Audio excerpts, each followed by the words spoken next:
Right, I've hit the button. And Chris. Good morning, Stewart. It's very early. Very early, but for all the right reasons. Julie's on holiday. We should say that in case we have a new improved Julie. Yeah, that's where you get any bother. Yes, we have a guest today, so we're. I'm not. Let's not. You know what? I've no time for jokes. No time for jokes. Okay. I think we'll just get straight into it.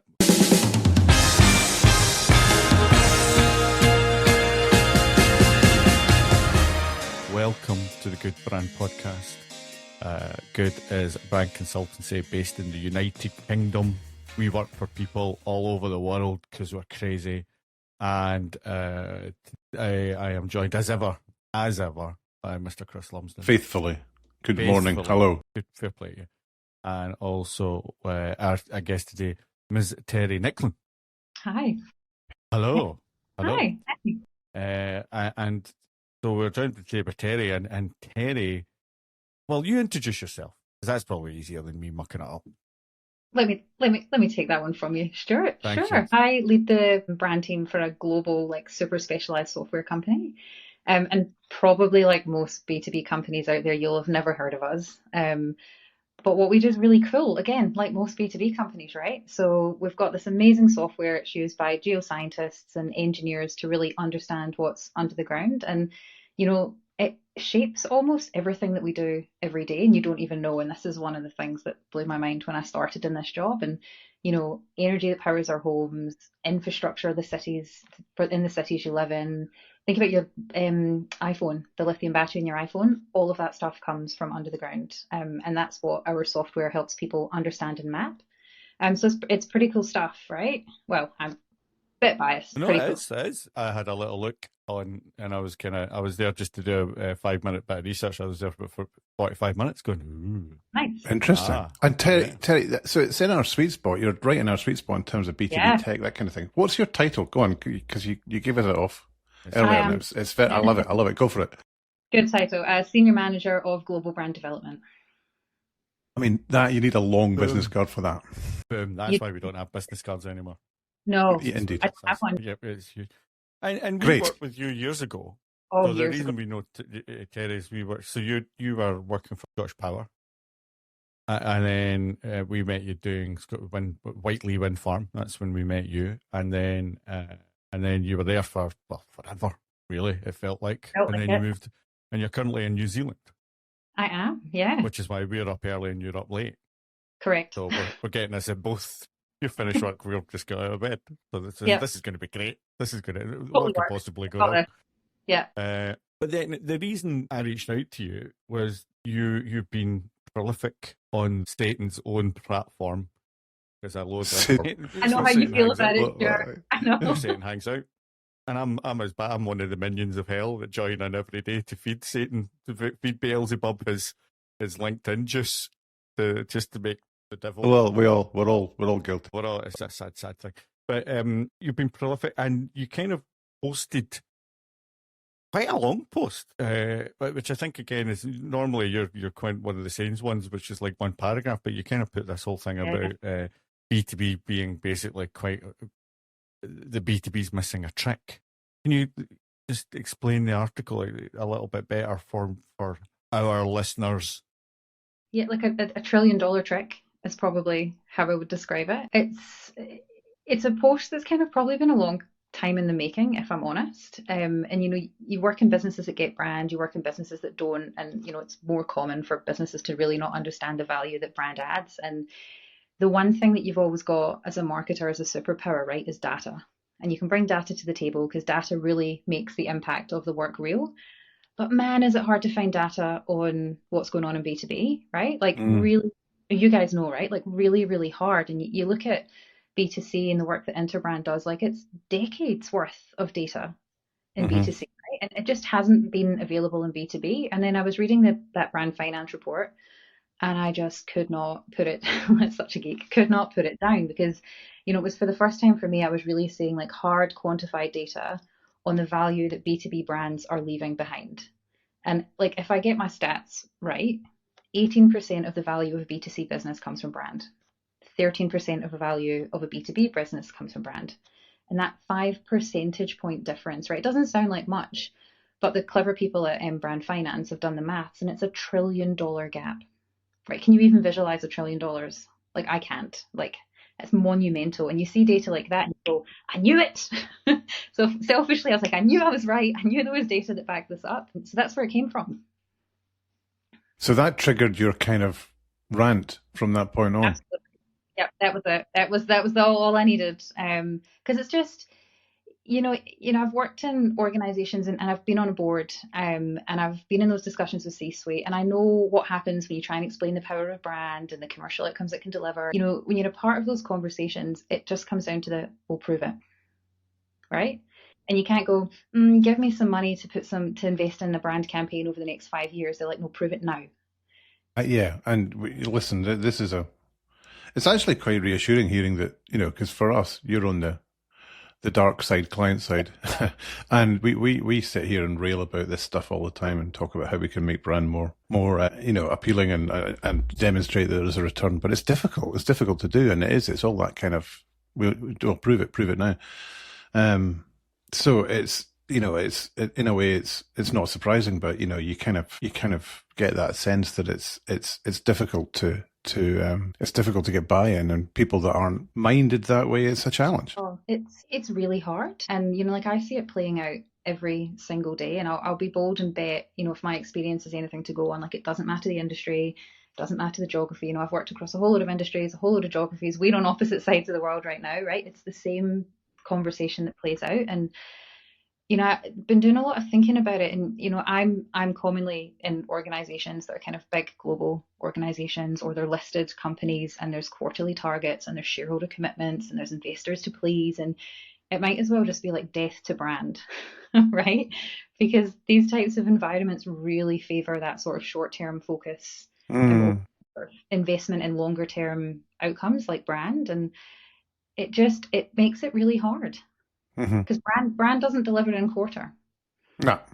No, but even though there's irrefutable proof now that it does deliver over the long term, especially when you mix the spend with short term lead gen stuff and longer term brand building, there's proof that it works. But it's just difficult because no one's going to bet on a probabilistic return in 2 years, 3 years time. That's hard. That's hard to do, and you get it because everything's so short term. Everything's strained through a spreadsheet nowadays. So where does that leave us? Where does that leave us in the business? I think before we get to that, one of the interesting thing, again, I'm about to push my LinkedIn mindset, which is into this. I think so. The post, when I read it, absolutely resonated, and it was great to see somebody in your position who's running a brand, doing the hard graft on a brand, saying this. If there was a criticism that I had of the post, not necessarily a criticism as such, but this is not, and to be normally it comes from brand consultancies like ours trying to get work, you know what I mean? Going, hey, you're missing a trick, and it's there, and nobody listened. And it's weird that it's kind of seen. What was kind of interesting about seeing your post is that it was creeping out into client. What was interesting about your post was the data, and here we go. Look, what more do you need? But again, it just doesn't seem to take any traction. I will guarantee you, in 6 months' time, 6 years' time, you'll still be in a position, Teri, to write, keep that, paste that, keep it in a folder, and then you'll be able to read. So, I mean, from the insider's point of view, do you see it changing? It goes back to Chris's point of like, where does this leave us? It depends, right? Like, I think one of the things I've been kind of digging into in the past couple of weeks since writing that post is, there's been lots of chat online about death of the chief marketing officer, or the chief marketing officer returns, and I've been kind of digging into that. And you look at like the average tenure of a chief marketing officer, right? And depending on your source, right, it's anywhere from like just under 2 years to maybe just over 4 years. And then you kind of compare that to like a CFO or a CEO where it's like 6, 7, 8, 9, 10 years plus, right? And you kind of go, gosh, if you're a chief marketing officer and you come in and you've got 2 years, right, what can you actually get behind, right? And you kind of, that just simply is not long enough to implement the focus, the discipline, the rigor, even the understanding of the investment needed in the long term, never mind actually having the conviction to make the investment and see it out. So it's like, that's, to me, that when I've been kind of digging into what does this mean and where is it coming from? I think that's something you can't ignore, right? Yeah. How do we get kind of chief marketing officers that have the tenure and the staying power to manage a brand over the term I that's think needed. I think also added to that, an observation I'd say is that given the lack of kind of representation of marketing at board level within some of those big organizations as well, means that there's not really a mindset there that believes in that investment and that return over the longer term. So yeah, I think you're absolutely right. Put these two things together and you've probably got the answer. So what we're doing is relying on the understanding and enlightenment of others within at a board level who are willing to, take a punt and push this kind of mindset and thinking. The weird phrase that you're saying there, Chris, and I don't disagree, is take a punt. And that's the interesting thing, that it's still seen, and I know exactly why you're saying it, because it does feel like we'll take a punt. Chris and I were talking, and we'll talk about it a little bit later. We're doing a survey at the moment, and one of the question is, who's in charge of brand somewhat within your organisation or something like that. And I think we counted, what was interesting, we had a quick mental run through of all the clients that we have got that actually have the word brand in the title, and we only have one client that's got that. And so it's interesting that your job title, again, one of the reasons I think Chris was wanting to make sure specific, is that yours has got brand specifically in the title. Can you, and if you can't, it's fine, we'll take it out, but can you talk to how brand is perceived in your organisation? Is it one of the reasons you went there? Is it seen as a growth engine? Is it just seen as a colouring department? Where does brand fit in your place, if you can talk about it? I've got a refreshing answer to that question, because it's not been my experience in previous, not to throw shade on previous organisations, but one of the big reasons that attracted me to where I work now is the importance of brand and the focus on brand, and a kind of senior leadership team that get it. The company that I'm in now started a few decades ago as a kind of real kind of down and dirty startup, some amazing tech that was solving cool problems, but we weren't quite sure where it was going to go, and it's grown into this global kind of, and like I was going to say, like, industry leader, but we operate in so many industries, right? But it's incredible the journey this company's come on, and the one thing it stayed true to is how important the brand is. And it's had multiple iterations, as kind of tech companies do when they evolve, but there's a real conscious conversation in the company around how important it is, the breadth of different areas that it impacts, like the value that it can deliver across everything from how do you, and you guys talk about this all the time, how do you elevate from kind of products, features and benefits up to what that value conversation is? How do you go in as a kind of tech software company in the B2B space and not talk to users and technical teams and actually level up and start talking to the C-suite? Kind of key to what we do, and it really is understood by the senior team. That makes a huge difference, and you can see I've got brand in my title, right? Yeah, I mean, having that in your title, it kind of stood out, because normally it's the marketing department and it's sales sheets and things like that. So when you see brand, you're kind of getting the idea. Well, it's good to hear you say that it is taking a more mature approach to it, rather than just saying we've got to stick brand in here because it's cool. It is well, it's fair to say that not. I mean, Teri sounds like the business she works in is fairly well evolved, but there are many, many B2B organizations, some of which we've worked with and invested for, struggle to have marketing represented, let alone brand. And that plays to the point about, not really understanding what brand is. And that's another challenge. But I mean, we've talked about that in different episodes around, our job isn't necessarily to persuade people that they need to invest in brand, because, that's not our role. Our role is to help facilitate solutions once people realize that they have a challenge. But that plays to, again, we talk about that 5% difference or delta and it's there. I think it's in that space that B2B is just, it's further behind in its evolutionary curve, I think. Yeah, Stuart's frowning. Well, no, I'm frowning. It's never good when Stuart's frowning. You can't disagree with that. I just Thank you. Next question. No. Hold your horses. Kind of, again, the thing I'm picking up on, and it's just a phrase you've used, and not intentional, it's a phrase, but in its evolutionary journey, at the moment, it would feel that sometimes B2B, B2B tech is barely crawling out the ooze. Yeah, Never mind ocean. Kind of, it feels as if it's not there. And I think if someone listens to this is still thinking, and we're hoping that we're marketeers like yourself, Teri, are listening to this. We're not trying to talk to agencies, but if Do you have any guidance for somebody who's working at an agency who thinks brand's a cost, not an asset? Is there any, or is it in the same way that we can't persuade somebody, an organisation, to go for brand? Does it come from the senior leadership, or can you influence it on the ground, or do you need that buy-in for it to kind of take off within an organisation?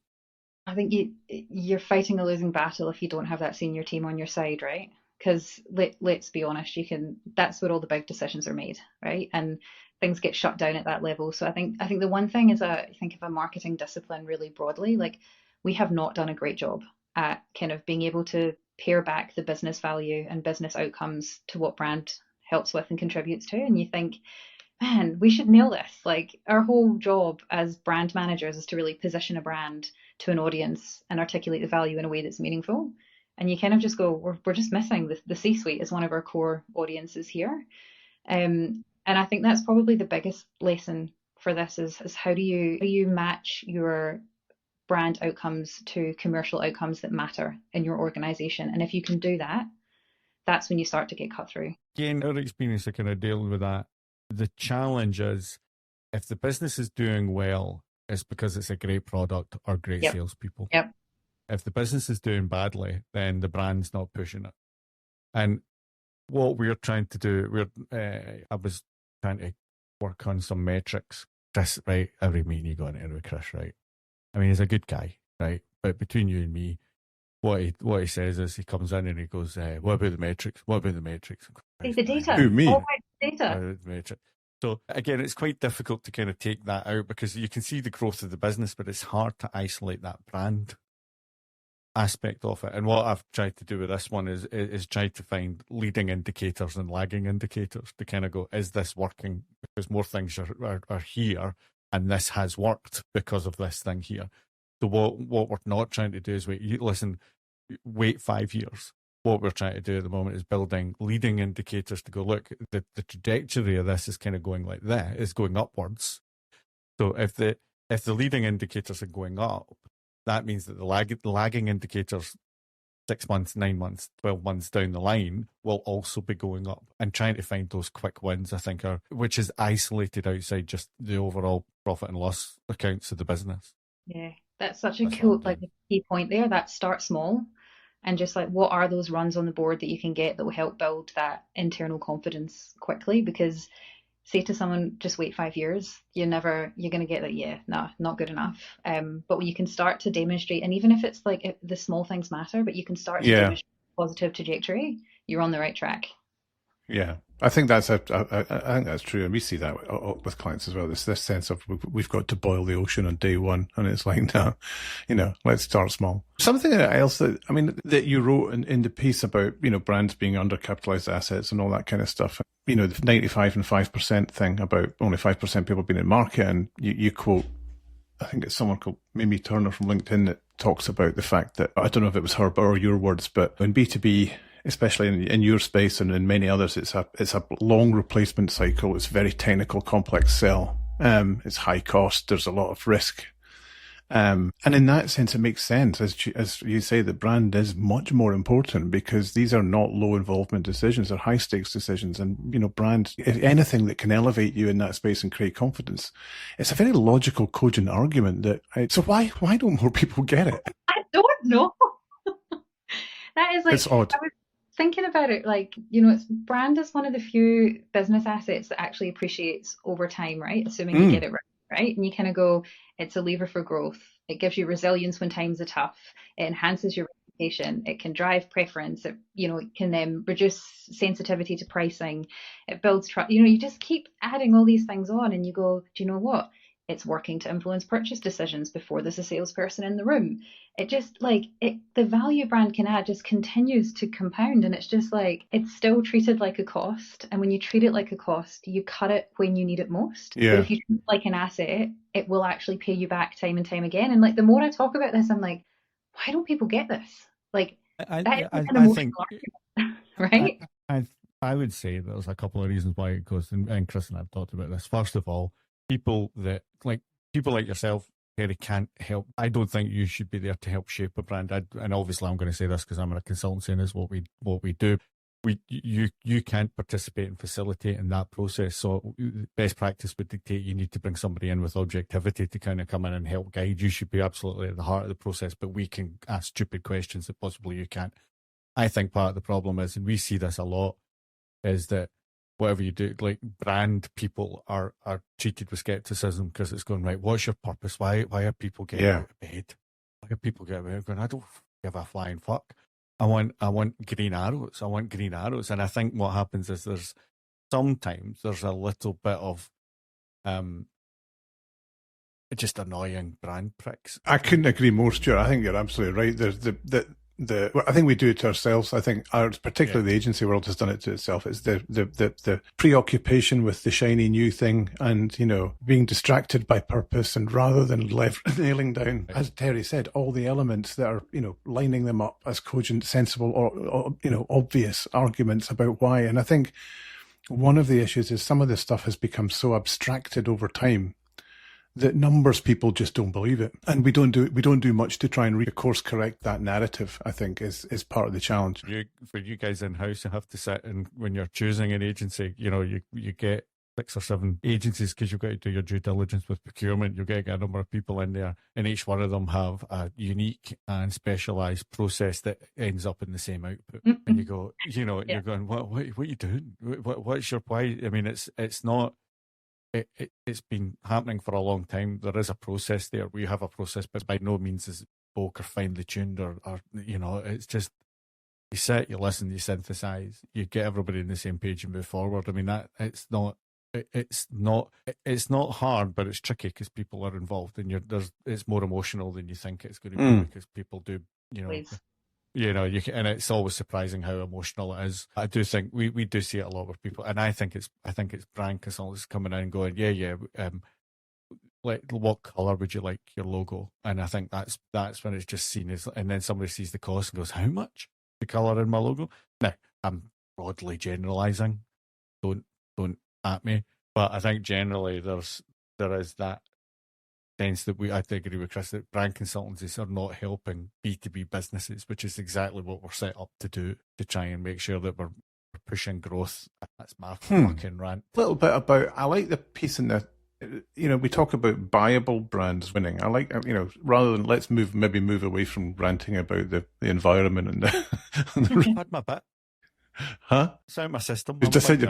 And in that report it says, and then you say it in your piece, Teri, in B2B, the best product doesn't win, the most buyable one does. Do you want to try and unpack that a wee bit? Yeah, like what makes a brand buyable, right? And it's quite interesting, Stuart, just thinking about, you can flip it and go client side, and you're trying to choose an agency, and they've all got their unique way of doing something, and they all get to the same outcome, and you kind of go, what would I hold up against it, and what would I be looking at? And it's like anything that makes like a buyer have to do less thinking, right? For me, it's like familiarity, it's reputation, it's reliability, it's super clear messaging, it's consistency, and it all boils down to trustworthiness. And I think trust is definitely, when it comes to a buyable brand, the most important thing. Like, trust that you're going to deliver what you've promised and that it will work in the way that it's intended to. So for me, it's just anything that makes a buyer have to think less. Yeah, can't knock that. I think that's. We talk about friction quite a lot, don't we, Stuart? It's just basically that if you're easy to buy. And I think that goes from the beginning of the process, is if it's easy to understand, it's the kind of thing where, actually it was in the last podcast, where we've sat in meetings, go, we don't need all this stuff, people will get it. And I just wince and go, people don't care. People are not sitting there going, I'll let me take on this puzzle. No, I'll try and work this out. You've got to be explicit and tell people, rather than just kind of hoping that somebody will pick up on it and go, that's what I need.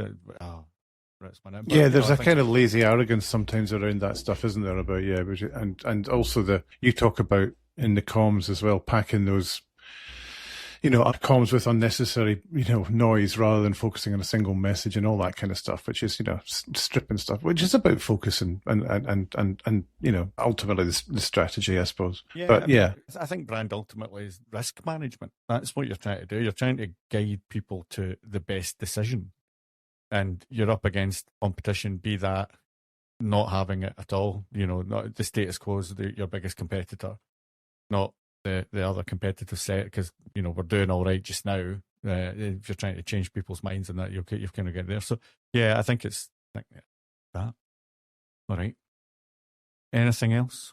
I mean, it's not sexy though, is it, Stuart? Right? Like, as brand, should we rebrand brand as risk reduction? And I'm like, I kind of like it though. Like, it's not. Brand the word is a problem. Yeah, the word is a problem. Rebrand brand. Well, at the beginning of any kind of, and I'm sorry for using the word, but we do them workshops. I mean, who wants to set a brand workshop? I don't, I mean. Yeah, but the ones that you facilitate, Stuart, they're not just valuable, they're fun. Fun. If we're all having fun, we're creative. And we get, we'll have a good time. The time flies by.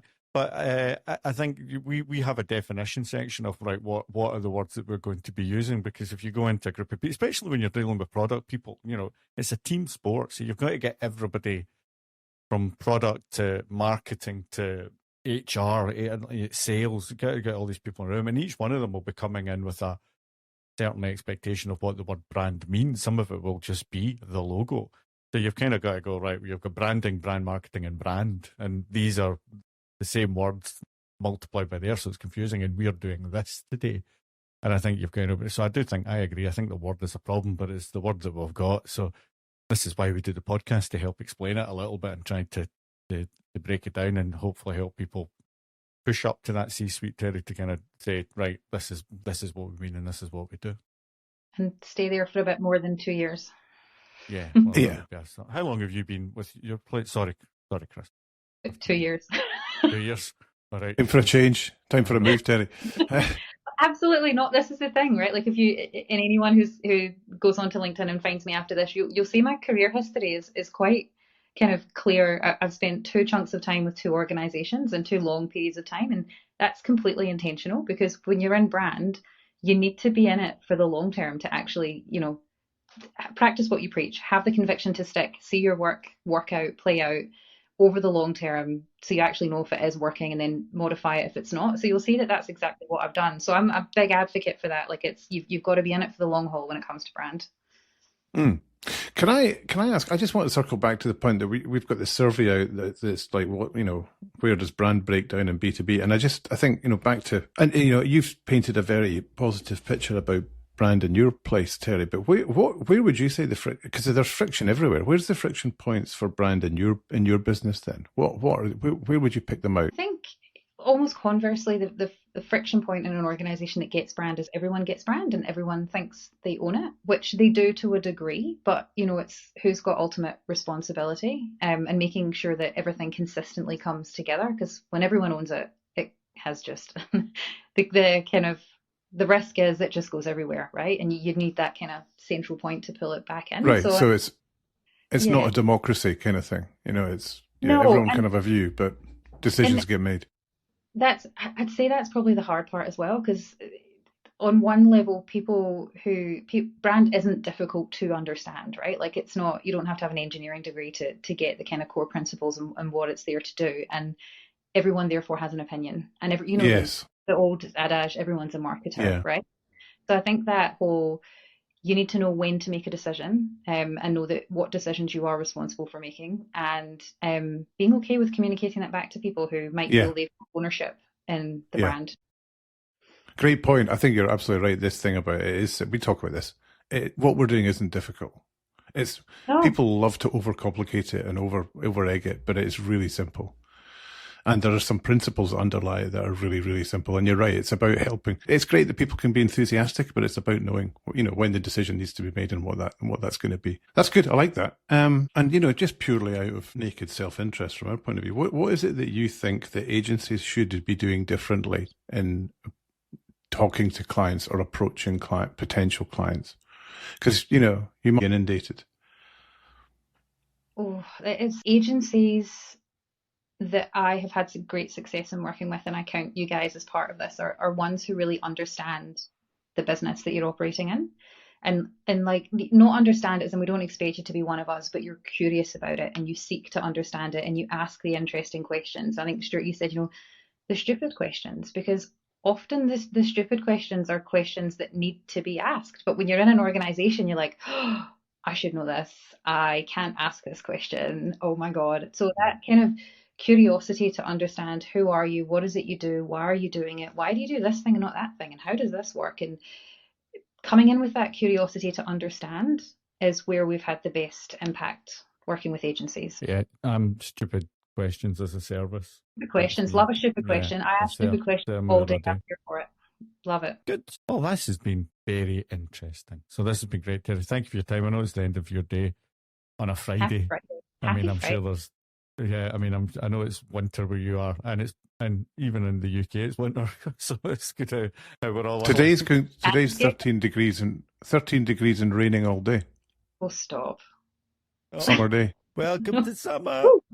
So so that bit. Thanks very much. We'll drop, if you want to know more about Teri, we'll drop in our LinkedIn bio, and you can go pass through the gates of hell and find the only angel that's living in LinkedIn at the moment. That's the way I would do that, because it needs more angels on LinkedIn. Let me tell you, more people like Teri. I totally agree. Because I rip my knitting. The LinkedIn, I rip some my knitting. But thanks very much for your time. Great. It's been Thanks, really Teri. interesting. And we'll Thanks, talk to you soon. Thanks, folks. Bye. See you next